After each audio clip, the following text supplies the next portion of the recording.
Bumida ng gusto si Kim Chiu sa ex-social media para sa kanyang 19th anniversary celebration sa showbiz dahil sa kaliwat kanang pagbati sa kanya ng mga solid fans niya. Napuno ng todo ang buong ex ng Martes at tumawid pa ito hanggang Miyerkules mula sa mga walang patid na pag-post ng mga iba't ibang shot ng It's Showtime host at Queen of Good Vibes simula nang pasukin niya ang PBB noong 2006 hanggang sa kasalukuyan. Pati ang anniversary shoot nito na Mala Red Goddess ay pinuri. Hinangaan ng maraming fans maging ng kanilang sariling fandom at Kim Paulandia. Kanya-kanyang zoom at screenshot ng mukha ni Kim para ipangalandakan ng maganda at flawless facial skin nito.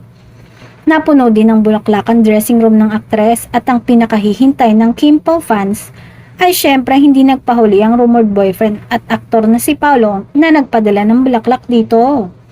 Super proud ang aktor dahil naging bahagi din siya ng 19 years in showbiz ni Kim.